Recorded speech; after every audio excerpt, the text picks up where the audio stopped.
Magandang umaga. Narito na ang pinakahuling balita sa lagay ng ating panahon ngayong araw ng Martes, August 4, 2026. Narito ang ating latest satellite image kung saan nga yung minomonitor nating bagyong Luis noong mga nakaraang araw. Kagabi ay humina na nga lamang at isa na lamang low pressure area. So etong dating si Bagyong Luis na LPA na lamang ay huling namataan sa vicinity ng Bagao sa May Cagayan. At maliban nga dito kay Luis, meron pa tayong isang minomonitor na low pressure area na nasa coastal waters ng La Union. So etong dalawang low pressure area na ito ay mababa or napakababa ng tsansa na muling maging bagyo in the next 24 hours. Gayunpaman, itong dalawang low pressure area nito ang magpapaulan sa Northern Luzon and Central Luzon area. Samantalang yung Southwest Monsoon o habagat ang magpapaulan sa areas ng Metro Manila and then ilang parts ng Southern Luzon at westernmost portions nga ng Visayas area. Samantalang maliban dito sa dalawang low pressure area sa loob ng ating Philippine Area of Responsibility, meron tayong minomonitor na bagyo sa labas ng ating PAR. Ito si Bagyong Dolphin. And as of 3 a.m., ito ay huling namataan sa layong 2,330 kilometers east-northeast ng Northern Luzon or extreme northern Luzon. Etong si Bagyong Dolphin ay posible ngang kumilos or kumikilos sa direksyong westward at 25 kilometers per hour. So dahil nga pakanluran yung direksyon nitong si Dolphin ay not ruled out yung pagpasok nito sa ating Philippine Area of Responsibility. Gayon pa man mananatili ito sa may malapit sa boundary ng northern part ng Philippine Area of Responsibility. So hindi naman natin nakikita or less likely yung landfall scenario and direct effect netong si Bagyong Dolphin. Gayon pa man, habang ang lumalapit ito sa ating bansa, ay posible netong ma-enhance yung southwest monsoon at asahan nga natin na magiging maulan sa ilang areas ng ating bansa, mostly sa may kanlurang bahagi. So kung magiging maulan sa malaking area ng bansa natin, mas malakas yung mga pag-ulan sa western section ng bansa when it comes to southwest monsoon.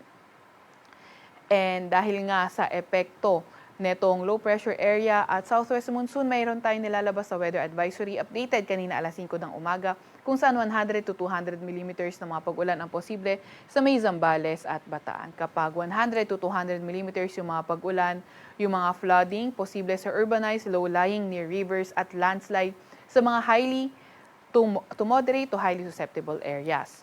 So, meron na naman tayong nakikita 50 to 100 millimeters na mga pag-ulan sa Ilocos Sur, sa may La Union, sa Mountain Province, Ifugao, sa may Benguet, Nueva Vizcaya, Pangasinan, Tarlac, Nueva Ecija, sa may Pampanga, Bulacan, Metro Manila, Cavite, Batangas at Occidental Mindoro. Kapag 50 to 100 millimeters yung mga pag-ulan, yung flooding ay posible sa mga urbanized, low-lying at near rivers at landslide sa mga highly susceptible areas.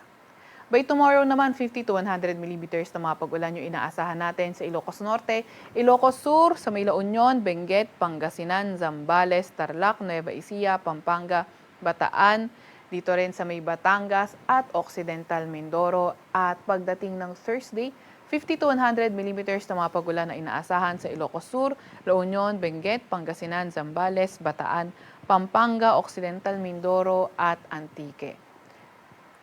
Para naman sa lagi ng panahon ngayong araw, inaasahan nga natin na magiging maulan caused by the low pressure area sa may Ilocos Region, Cordillera Administrative Region at Cagayan Valley, pati na rin sa may Central Luzon. Yung southwest monsoon naman, inaasahang magpapaulan sa Metro Manila, Calabarzon, Marinduque, Oriental at Occidental Mindoro. At sa nalalabing bahagi ng Luzon, partly cloudy to cloudy skies, may mga chance ng mga localized thunderstorms. Agwat ang temperatura ngayong araw sa Metro Manila ay 25 to 31 degrees Celsius. 17 to 21 degrees Celsius naman sa may Baguio.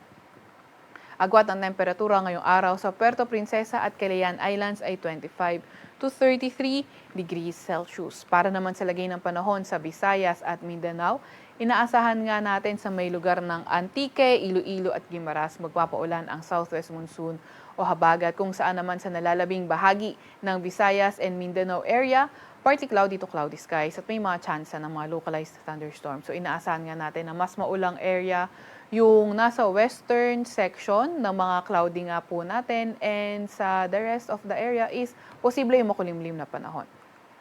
Agwat ang temperatura ngayong araw sa Cebu, Tacloban at Davao ay 26 to 33 degrees Celsius. Sa Iloilo naman ay 25 to 31 degrees Celsius at 25 to 33 degrees Celsius naman sa may Cagayan de Oro. Wala naman tayong gale warning sa kahit na anong dagat baybayin na ating bansa, pero ingat pa rin sa papalaot sa Northern at Central Luzon dahil posible ang katamtaman hanggang sa maalong karagatan. Sa Kalakang, Maynila, ang araw ay sisikat ng 5:40 ng umaga at lulubog ng 6:24 ng gabi. Huwag magpapahulis, update ng Pag-asa. I-follow at i-like ang aming X at Facebook account, DOST-Pag-asa. Mag-subscribe sa aming YouTube channel, DOST-Pag-asa Weather Report. At para sa mas detalyadong impormasyon, bisitahin ang aming mga website, pag-asa.dost.gov.ph at panahon.gov.ph. At yan nga munang pinakahuli sa lagay na ating panahon. Mula sa Weather Forecasting Center ng Pag-asa, Veronica C. Torres, nag-uulat.